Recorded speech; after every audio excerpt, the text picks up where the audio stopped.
Do this yesterday? All right, well, today was a fun day. I was not worried. I was just what's the word I'm looking for? I was anxious to see how they might show up today. Because yesterday was a really tough practice and went late. And then it's back in meetings at 7:45 this morning. So a really quick turnaround. And you know, again, our camp is scheduled to really develop everything that we're trying to do. Obviously, physical toughness, mental toughness, you know, the ability to kind of push through when they need to. And that's the biggest positive that I take from today was I thought they competed. You know, there was I didn't see anybody just, you know, woe is me dragging around. I'm on whatever day of 14 of camp or whatever we're in here. And I mean, they went to work. And there was good energy. So that was the thing I was most pleased with today. And then today we controlled the situations. You know, just sometimes when you go out and scrimmage, you don't get enough work on red zone. It may not really happen like you need to. You don't get enough work maybe on second and long. You know, you may not get enough third and one. So today we always take one of our scrimmages of our three, and I just create the situations and I make sure that we get the work. And then it's an opportunity for us to teach. And the only kicking we do today was field goals as it occurred throughout the scrimmage. But it was really good. We got a lot done. The defense I thought had a better focus today. Today was more competitive. You know, I can't really say one side just won the day. I kind of like it that way. I mean, it was very competitive on both sides.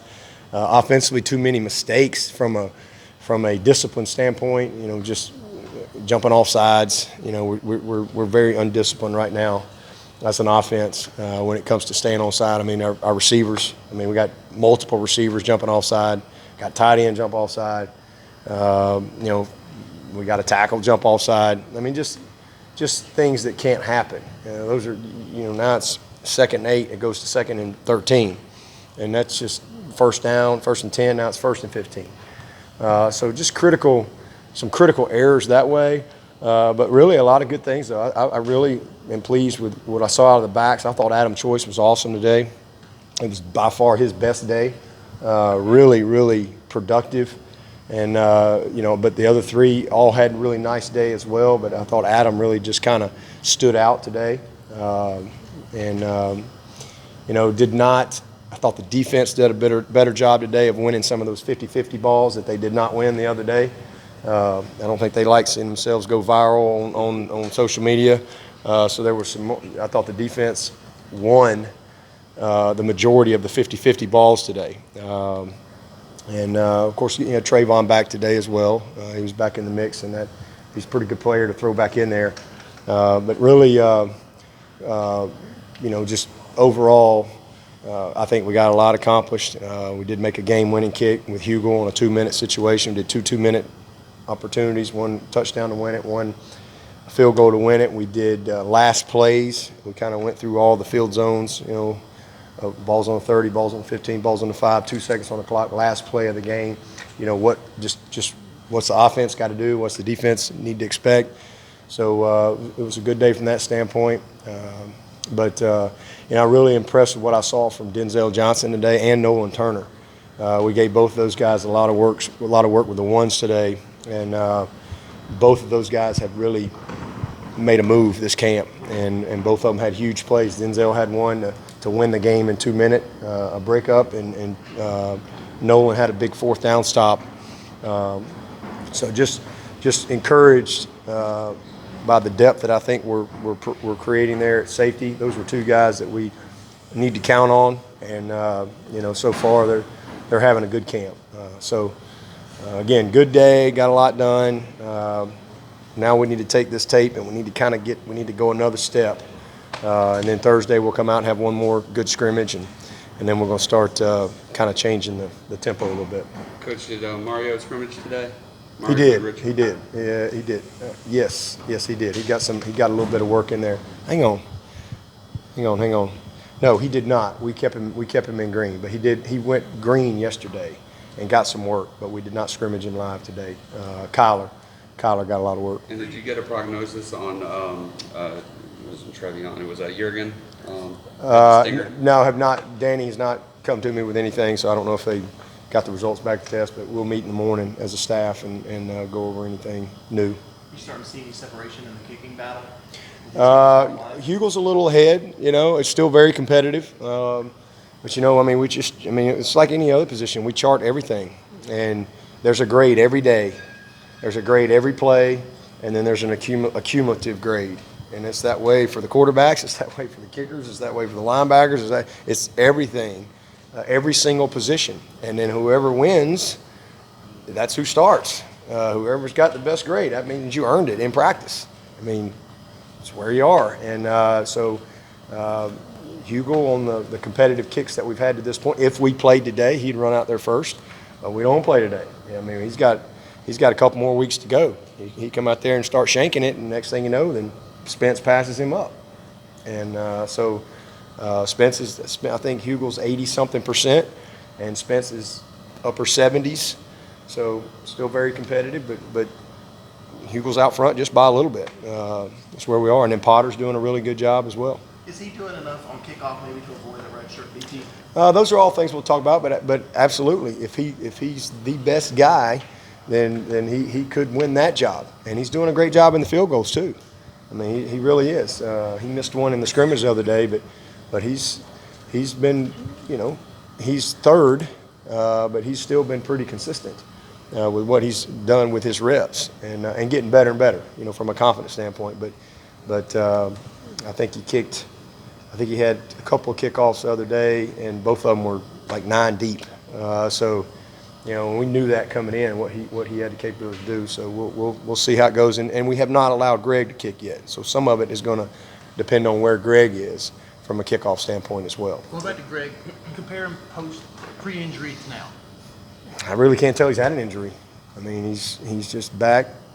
I don't know, might have put a rubber band in there. He's got some pretty good pop in his leg. He kicked a 50-something yarder in practice one day. So I'm pretty pleased with what I've seen. He's been great, but they still haven't cut him loose to do the kickoffs just yet. So I think by next week we'll probably see that, and then that'll determine kind of where we are and what we got to do, and then we'll start focusing a little bit more on that, the latter part of getting ready from a just a pure kick standpoint, and then we'll go from there. Going back to Mario, does the fragility of your team's depth at corner make you a little more hesitant to have these guys play through minor injuries? I'm not sure. Say that again? As Brent said last week, that a guy goes to a funeral, a guy stubs a toe, and you guys are back to being thin at cornerback. So does the minor injuries make you not want to make them push through it? Make them not want to push through Do you not want to make them push through it, since we're only in camp and there's not a lot of them there? No, I don't have anything to do with that. If they say you can go, go. That's the expectation. I don't determine whether a guy can go or not. That's, if they put him in jersey, practice jersey, go practice. They put you in green, then we know what green means. They put you in yellow, it means you're out. So I ain't worried about that. Whoever's ready, go. I think I like our guys. I think we got good depth at corner. You could say that at any position. You go get 2 or 3 injuries at a spot, you can get thin real quick. But I like the guys we have. I think we got 3 starters at corner that I think will play starter reps that I'm really pleased with. And then I think Kyler and Mario and Lee Anthony and Dalk. You got 7 guys that can go out there and perform for you. So I think we're in a good spot. But definitely those first 3. I think that's more kind of what Brent's telling me. We're pretty elite that first 3, and then we're kind of learning. Lee Anthony, Kyler, Mario, very talented guys, but they just don't have the experience of those other 3 guys. So, but I like the group that we have, and I like what we're doing at safety. We could always take Kayvon and play corner if we needed him to. I think we're starting to develop a little bit of depth there. We've Isaiah. Nobody ever talks about him, but he's another safety, and he's been getting some reps there too. We've cross-trained him throughout camp. Kayvon's cross-trained at nickel as well. So we've got some versatility, but I definitely think as we get through camp and recover, and everybody kind of gets back, healthy 100%, we'll have good depth going into a ball game. Sort of on that topic with Denzel and Nolan, if they're able to establish themselves as dependable guys, how much flexibility does that give you? Like you mentioned, Yeah, a lot. Gives us a lot, and we yesterday we did that. We had I think we had Nolan and I think Mickey had Nolan and Isaiah deep and Kayvon at nickel, so it gives us a lot of flexibility, just like we have up front. When you got multiple guys that you're confident in, and that's the biggest thing. Denzel and Nolan they're just playing with more confidence, and they've just earned trust. And Nolan is different. He just knows what to do. He's fast. He's athletic. He's got great instincts for the game, and physically he's just in a good place. And same thing with Nolan. Denzel. His confidence has grown, and he's playing faster. He's a very fast, athletic young guy, strong. But now the game has slowed down a little bit for him too, and so I feel really good about what I've seen there. And again, counting Isaiah, that kind of gives you 5 guys that legitimately can go play safety for you. And that's not, moving somebody else. If you had to, you could always take a corner and get through. But I like what we're doing right now on the back end. With the pressure on, what did you see out of your quarterbacks today? They did a good job. I thought that today, as a whole, as a group, really across the board, that's one thing I mentioned to them. We had some really nice plays, but today I thought we had too many no touches. And what I mean by that is we got some zip code wideouts, just kind of get it in the zip code, and we were out of the zip code too many times today, where, okay, you got a pressure throw and all that type of stuff, but 100% of the balls they don't touch, they don't catch. I know that. Coach wideouts my whole life. If you touch it, you catch it. I'm always on the quarterback side. But if you can't touch it, you can't catch it. And so we had too many no touches today, where we got to give those guys, make sure we give them a chance to make a play. We made the right read, right decision, and but guy didn't touch the ball. It was a little long or a little off target, whatever. But we've been really good all camp. But today I thought there was just too many zeros where we didn't have a chance to make a play. Is Jay Lynn the kind of guy who could really benefit from this new redshirt rule? Jay Lynn. Lynn J. Oh, Lynn J. Okay. Lynn J. Lynn J. Yeah. I think he's well positioned right now based on what I've seen to probably not redshirt. But it's hard to. You need 4 backs, and you're gonna lose one for sure this year in Adam. He's a senior, so definitely though we go through, and if it looks like hey he's not getting the amount of playing time or opportunity, then maybe mid-season or something you make a decision. But right now he's a guy that probably could help us in situations, but also on special teams. So we'll see, but those first 3 have done a nice job. But Lynn J has shown he can hang with any of them. Coach, you ran